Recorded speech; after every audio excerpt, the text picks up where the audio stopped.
విండి బాణాలై నాటుకుపోతుంటే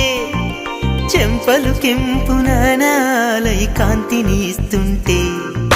చూపులు తేనె దారాలై